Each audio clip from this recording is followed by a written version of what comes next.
From the flight deck of the astral plane, this is your captain, Starpilot33, checking in with flight log number 13. I like the number 13. It's a prime number after all, so it's kind of special. Some people call it unlucky, but I don't believe in that stuff. 13 was the number on my horse's stall door for many years, in fact. People used to ask how that didn't bother me, and I would say, I'm afraid of many things, but numbers are not one of them. This trip had been in the planning stages and rescheduling stages for months. It's been over 6 months since my last trip, and that's a very long time for me. My list of excuses is somewhat legitimate. I had some health issues during the summer involving my back and neck, with a pinched nerve causing numbness in my right arm and hand. The thought of trying to type this out or work for 30+ hours on a video was just not possible. Co-pilot Cat had his fair share of problems too, like a severe asthma attack which required a trip to the emergency vet. Then he gave himself a corneal ulcer by itching his face and nicking his eye with his claw. That required ointment and drops in his eyes every 8 hours for 2 weeks. The thought of having to try to put medicine in his eyes at the peak of a trip was just too much for me. Giving him that asthma inhaler that one time in the middle of a 5-gram PE trip was bad enough. So that's why there hasn't been a trip or a video for a while.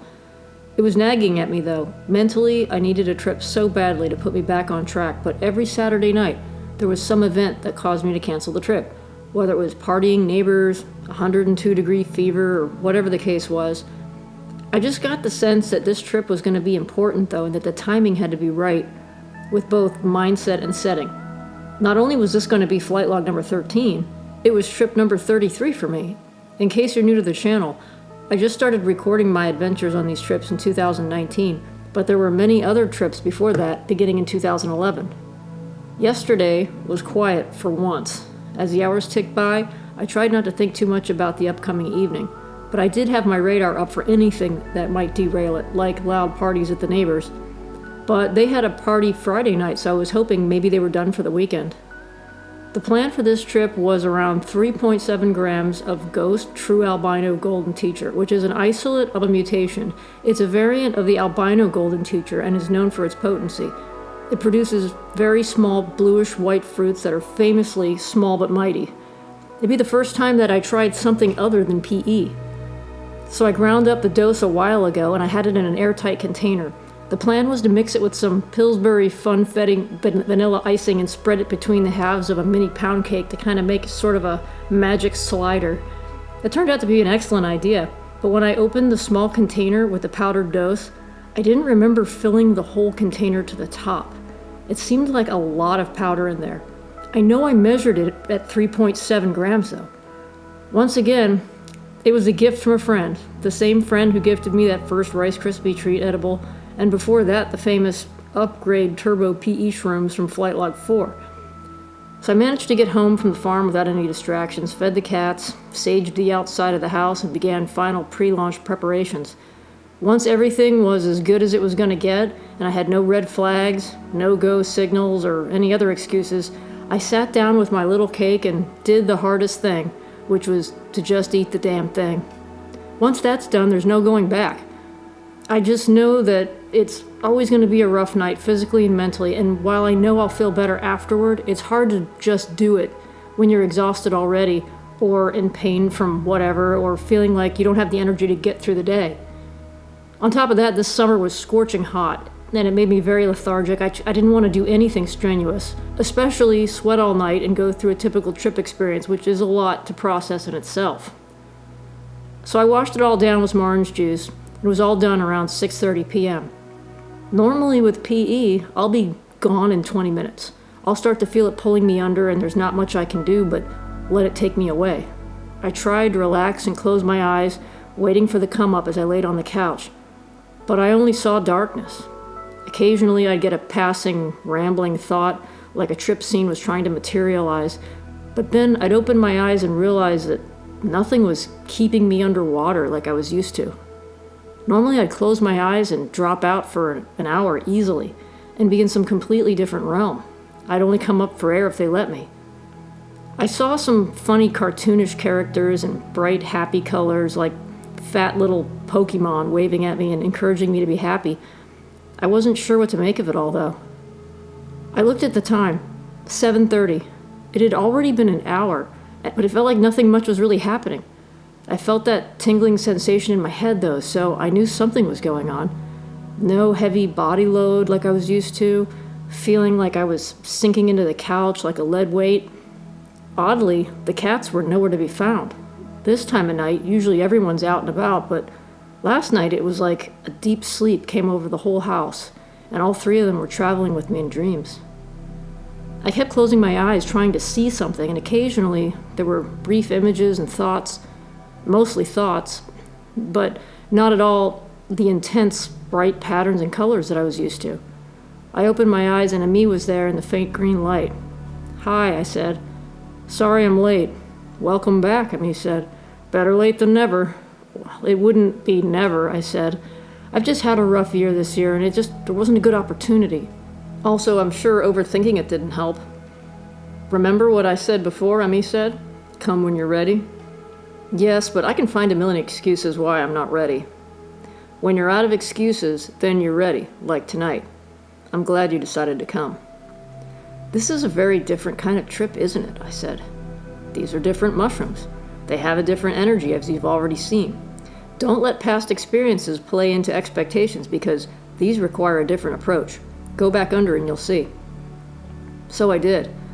I noticed that these had a very strong auditory distortion. Normal sounds of the refrigerator or the cat purring, even the silence itself, was spun together to create a unique symphony of frequencies. I sensed something in the darkness. I was still aware of the room and the cat and the fact that I was tripping, but I wasn't pulled under or gone in any sense. I could have opened my eyes at any moment. I stayed in that space and felt a presence approach.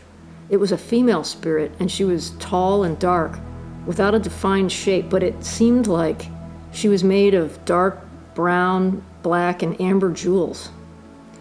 "I may be new to you," she said, "but you are not unknown to me." Her accent seemed like it was Caribbean or something. "Your spirit is known to the universe," she said. I thought to myself, well, I would freaking hope so by now. Then I realized she could hear that. "I will not take you. There is no forcing here. You are used to powerful, aggressive forces, but you will not find that here. Do not expect to be taken anywhere. I am feminine energy. You must smile. Laughing is required to pass my class," she said, with an ironically stern expression and tone. "If you want to learn, follow me." Then she turned and began to walk away. She didn't look over her shoulder to check to see if I was keeping up either. At times it was dark, again, like I could open my eyes at any moment. I was barely skimming below the surface of this trip, and she implied that the only way I was going to trip at all is if I chose to.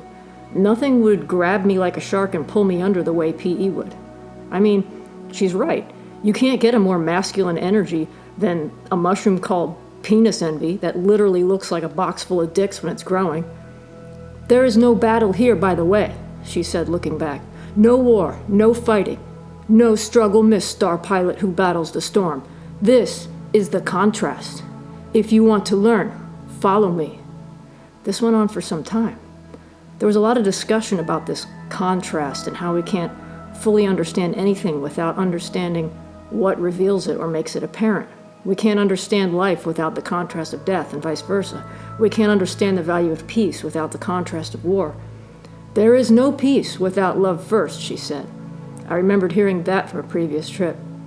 "Forced peace is a landmine waiting to explode when someone steps on the wrong place. Peace never endures without love first." "Well, I think we're a long way from that here on Earth," I quipped. She looked at me.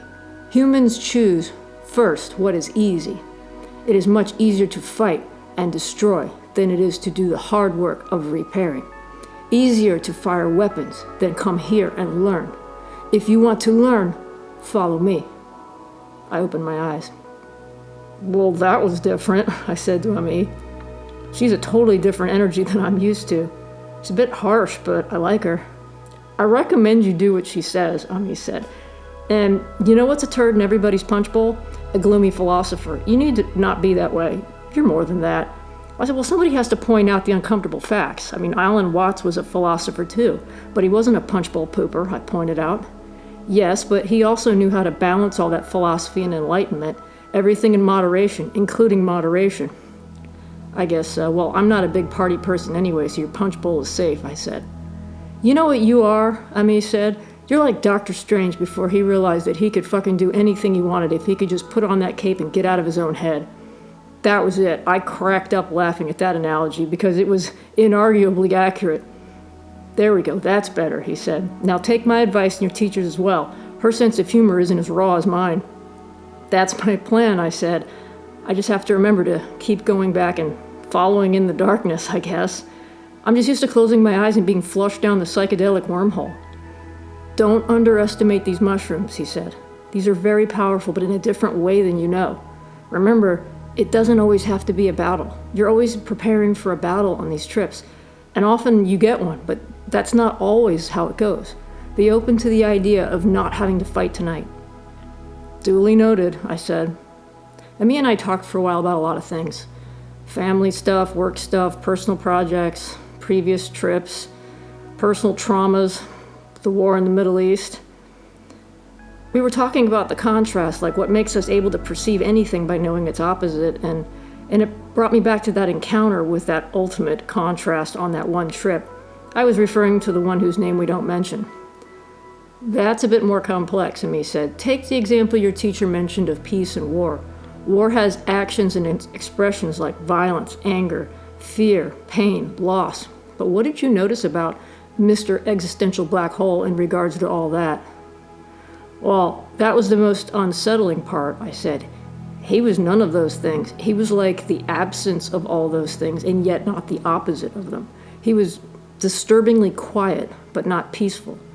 Again, like a landmine waiting to go off, with infinite potential energy for all those things mentioned, but expressing none of them.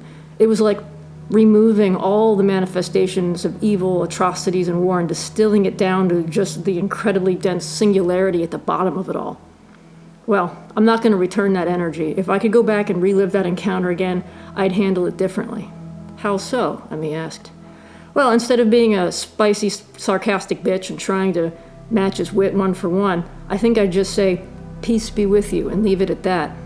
Well, that would have disarmed him quite effectively within the boundaries of that encounter and the rules that were in place for it, Ami said. So he's the ultimate contrast in all of its millions of manifestations. By choice, too, Ami said. Yuck, I said. Well, don't waste time thinking about him. He's a big boy who can handle his own shit. You already know he's on a leash. I looked at the time. It was 9:21. I knew that between 9:30 and 10:30 is usually the peak on a trip, around 3 to 4 hours in, but honestly, I didn't feel like very much had happened so far. Co-pilot was walking around, occasionally meowing and yowling for some reason. He seemed to be looking at things constantly in the room, then staring out the window as if something was out there.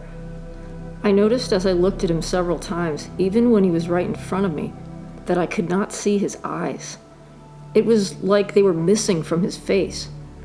I was told that in another incarnation that he was a blind cat and he was here to learn about the contrast in living with sight.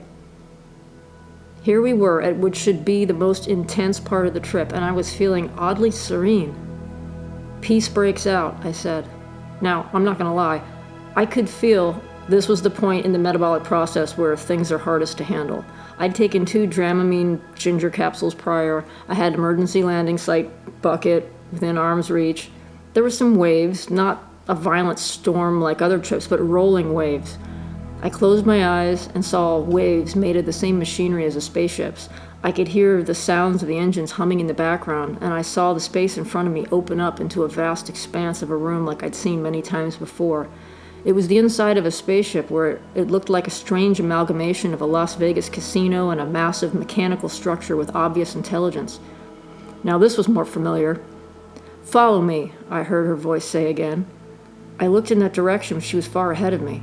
She led me through corridors until we got to the control room. I was having a hard time with this rolling motion of these waves, so I mentioned that I needed to plug into the ship with that connection in my arm that was put in many trips ago. That did help quite a bit, and I realized that the ship wasn't supposed to cross the waves like I'd done before. It was meant to surf them. It didn't matter how tall they were. These were meant to ride, not plow through like a tanker at sea. By the way, she said, it isn't always a battle. When I opened my eyes after that, I felt several waves of nausea and I tried not to move. At one point, the teacher said, "Sit up. No slouching in my class." I scooted further back on the couch since I'd slipped down to almost lying flat. As soon as I sat up, I felt the heaviness, and I realized I was tripping so much harder than I realized. I reached behind me and slid the bucket a little closer to me, being careful not to look at it. Looking at it might be the trigger for all I knew. "You got this, Starpilot. Ride it out," Emmy said, encouraging me to breathe through the waves. I was sweating like crazy throughout this whole trip. I took my shirt off right in the beginning, but my hair was absolutely soaked and my skin was clammy and sticky. Time moved very slowly between 10 and 10:30. My dad usually texts me around 10:20 to say goodnight, but there was nothing yet. I dipped back under for what felt like a while. I opened up my eyes and it was only 10:23. There was some seriously skewed time in this portion of the trip. At that point, co-pilot wanted to go out on the patio, and it seemed he wanted me to go with him. I stood up and realized I could barely walk. It was as bad as with PE, maybe even worse. I had to be incredibly careful whenever I raised up a foot or put a foot down because my balance was so messed up and everything felt extremely heavy. I guess you could call it a body load. I just didn't feel it until I actually stood up and went outside. And then I felt like I needed to immediately sit down. Co-pilot Cat was right there and gave me all kinds of rubs and kisses and was very happy that I enjoyed him outside, even if we couldn't go outside the screened-in patio anymore like we used to. I sat down on the rug in front of the door and felt like I needed to lie down. The air was somewhat cool but humid. There was no moon visible. The tall house behind me blocked it from view. I curled up and closed my eyes, remembering the little girl in the Amazon on my last trip who I met by the river. I thought this must be how she felt, curled up on the ground under the stars in the cool night air being guarded by the happy jaguar while the medicine worked on her. Co-pilot Cat was glad to be the happy jaguar and watch for any intruders. He came over to check on me, but was definitely working the whole night protecting me. I noticed during the trips that he doesn't like to be touched. He just shies away from it and doesn't seem to enjoy it like usual. The day after a trip is a different story, and he's usually very affectionate, but during a trip, it's all business. After a while, I went back inside and very carefully made my way back to the couch. It was really hard to walk, and I only felt okay when I was lying down again. I took sips of water, just enough to wet my mouth, but within minutes of even one swallow of water, there would be another wave of nausea. It was around 11 p.m. Time was still moving very slowly. I felt like I couldn't get comfortable on the couch, and I alternated between lying on my back and on my sides, trying to find a decent position. This was still the peak, and I was wondering, when was I going to be on the back side of it? Usually by 10:30 it was easing off, but this was still going strong. I closed my eyes and I saw landscapes, waves again, then riding the waves on top of a massive ship that seemed to glide through them. The sea's motion froze like someone stopped the video. I asked someone how these ships were able to travel through these interdimensional realms, and Emmy's voice answered me saying, "Oh, you mean the spice? You ate it, you fool."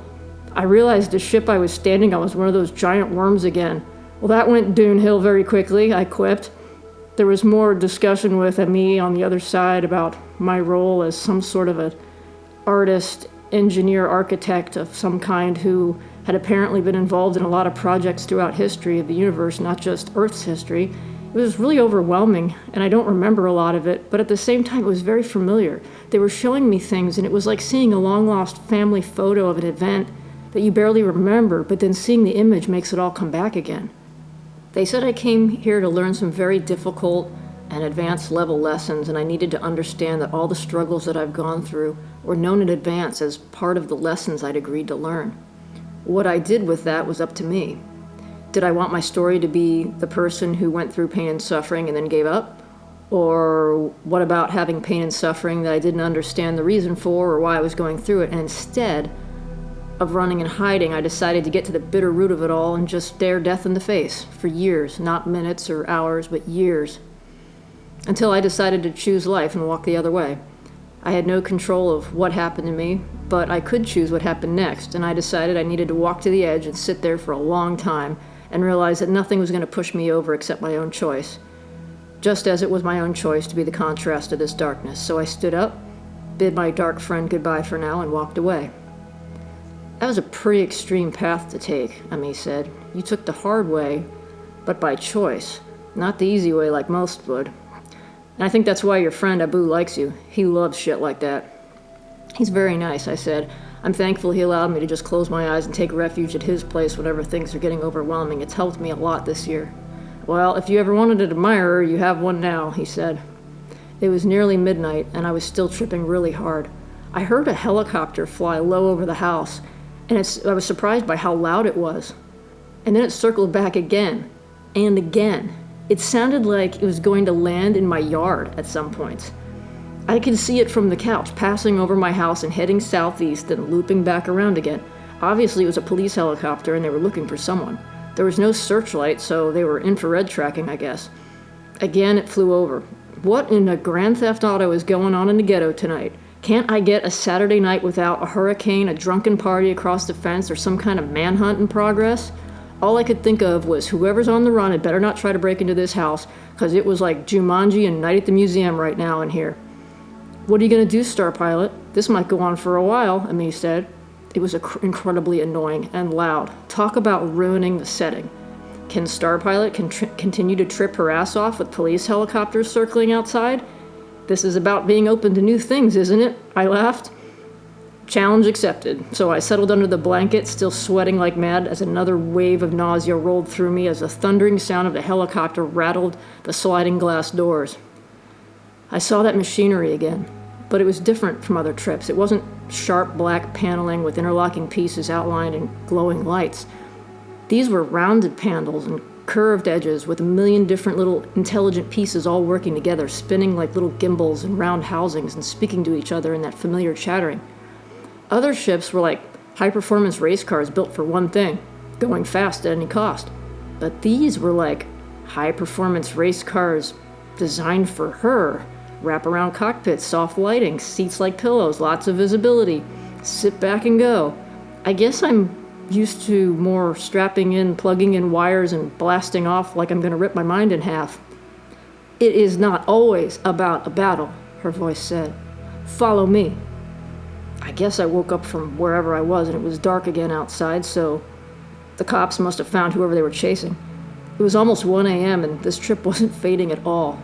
What if it never ends? Ami said. Good, I don't give a fuck. Let it go on forever then. Right answer, he said. It did seem to go on forever, though. Even approaching 1:30, I was still traveling to faraway places, following wherever the energy went. I saw crystal palaces shimmering in rainbow light and these sharp-edged buildings like something from a fantasy novel. There were people there who were highly advanced, and they radiated light and beauty, like they seemed to sparkle just like their cities. They said something about how there are sounds that command, and I thought, sounds that command what? There was a vibration similar to Om, but it had different parts to it, and the crystal building seemed to play the sound like an instrument, and that sound was changing the energy in the place. I had heard about certain sound and light frequencies that somehow harmonize and cause incredible things to happen, but this was the first time I'd ever heard anything specific about sounds that had that ability on their own.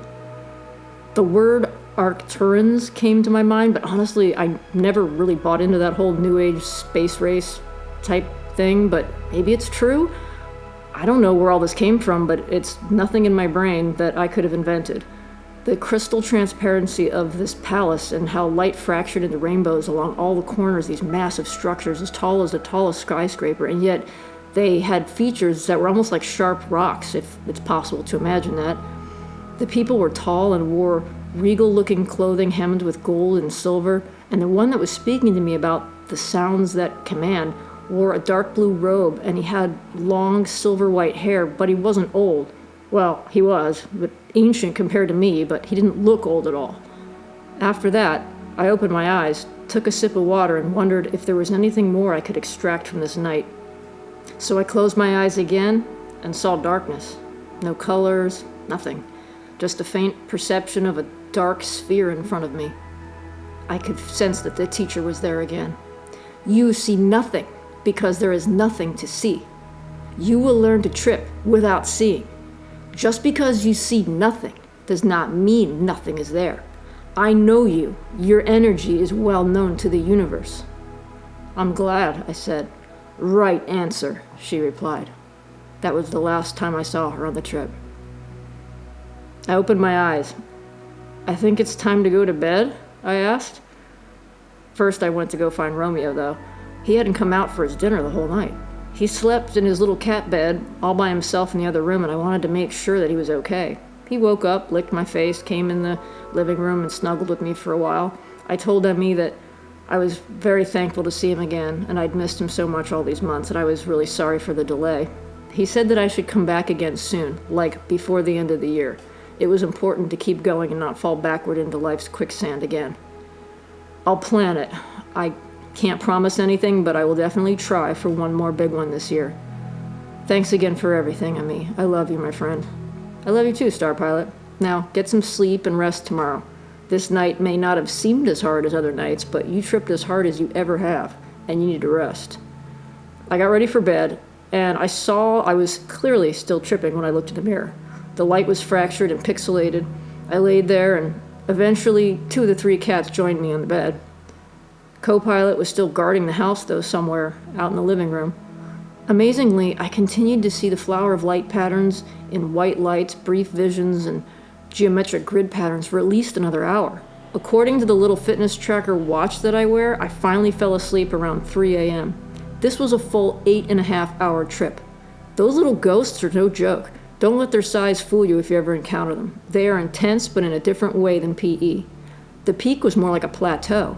It was a slow ramp up, not a rocket ride, and once at the top, it just went on and on and on. I was still getting occasional waves of nausea, even at 1 a.m.